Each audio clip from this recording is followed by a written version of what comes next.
What exactly is thought? What do people really think? Can these thoughts be controlled? Are there any laws to protect thoughts in different countries? First, let me tell you a story. It wasn't until 1954 that a man ran a mile in less than 4 minutes. Even experts thought it impossible to cover a mile in less than 4 minutes. They believed that the main limitations were leg muscle strength and lungs capacity. Anyone who tries to do so may die. For thousands of years, this idea was established as a myth. But British runner Sir Roger Gilbert Bannister is not willing to accept it. He began his racing career at Oxford in 1946 when he was only 17 years old. On May 6, 1954, he got the chance to compete for the British Amateur Association. After the race, the time was 3 point. The next word was drowned out by the triumphant cheers of thousands of people. A new history of the ongoing world has been written. Roger's time was 3 minutes 59.4 seconds. It was not possible to get the results, but Bannister's strong will was known for his unparalleled courage to run. The power of willpower can only be understood by listening to Roger Bannister's case study. He must have thought, he will definitely win the race. And he did it. An adult human brain receives 60 to 80,000 thoughts every day. Irish writer Joseph Murphy, in his book, The Power of Your Subconscious Mind, points out that people think strange things every now and then, and they do it voluntarily.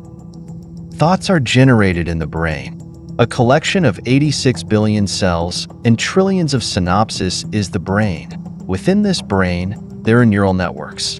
From that network, various good thoughts and bad thoughts come and gradually affect our body. Our entire lifestyles and futures depend on it. Different thoughts stimulate different hormones in our body. Just as positive thoughts increase the release of dopamine and serotonin, negative thoughts or stress increase the adrenaline rush.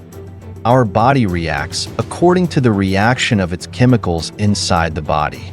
It can be said that the life force in us is controlled by our thoughts. A good example in this context is the placebo effect. It is a process where the body responds according to a person's beliefs, meaning the whole thing is a game of controlling thought process. If you are having trouble in breathing, is it possible to reduce it without medicine? According to the placebo effect, it might be possible. If the doctor gives placebo pill instead of the medicine for breathing problem without informing the patient, that can also reduce the breathing problem. That is, your thoughts are being triggered here. Research even says muscle strength can be increased through the power of thought. In that case, it can be said that the mind can be controlled at will. But most human thoughts come from the subconscious mind. But there is no way to control the thoughts that come to the subconscious mind. Many of us now know the word procrastination by the book Eat That Frog. That is, leaving something to the last minute.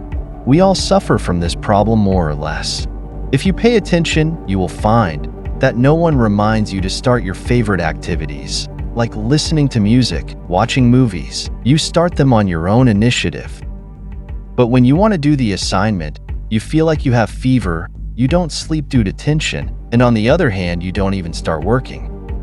What is the reason behind it? The limbic system of our brain, which is the most controlling. In simple words, our brain wants to protect us from painful thoughts. That's why the brain reacts negatively to the task that is difficult. And we all know, our brain is incredibly good at negative thinking. Our thinking power depends on many things. In 1978, psychologist Elizabeth Loftus conducted a famous experiment on human memory, where participants were shown a video of an accident, then asked a series of questions about the video in 2 parts. The first group was asked, how fast were the cars going when they were hitting each other? A second group of people was asked the same question in a slightly different way. How fast were the cars going when they smashed into each other? The researchers were surprised to find that, by using the word smashed instead of the word hit, participants' memories of the event were analyzed differently. This one word changed the whole picture of the accident in their memory. On the other hand, aging depends a lot on your thinking power. In this context, the American psychologist Ellen Langer conducted an interesting experiment. The experiment is called counterclockwise. In 1979, she took 8 elderly people to an old nursing home to participate in this experiment. All these people are around 80 years old. Everything is arranged like 1959, 20 years ago. Everything from TV programs to music played on the radio, newspapers, telephones, books, and furnitures are all arranged as if they were in 1959. They are told to live like they did 20 years ago. A week later, there was an amazing change. 2 of the old people have given up their cane use. Their hearing, memory, and eyesight have improved tremendously, and they have become stronger than ever. Let's move on to the next question. Since positive thinking increases human vitality, and since it is difficult for humans to always think positively, now the question is, can this human thinking process be controlled using artificial devices? A Brazilian neuroscientist named Miguel Nicoles inserted electrodes into the brains of rats and began to observe the electronic signals, and from that experiment, he got a great result. That is, if the electrical signal of the rat brain is connected to a machine, the machine also starts working like a rat, which is called brain-computer interface, sometimes called a brain-machine interface or smart brain. It is a direct communication pathway between the brain's electrical activity and an external device. Later, this experiment was done on monkeys, and success came there too. And since then, this brain-machine interface is also used for the movement of paralyzed people. In 2021, Chile became the first country in the world to recognize neurorights. Neurorights is essentially something that gives thought the same priority as organs. And if anyone violates this right, the law also lays down the punishment for them. In France, the use of any technology that affects the brain is completely prohibited. In Germany, cyber agency is also working since 2021, where their only job is to monitor the brain so that no one can hack it. That is, the discovery of mechanical methods to influence the brain and the struggle to control it has already begun.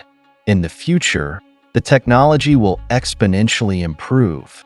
Now the question is, how much people's thinking will be affected by that improvement? But while those thoughts are in the hands of the future, we rather control the present and give space to all the positivity in our thoughts.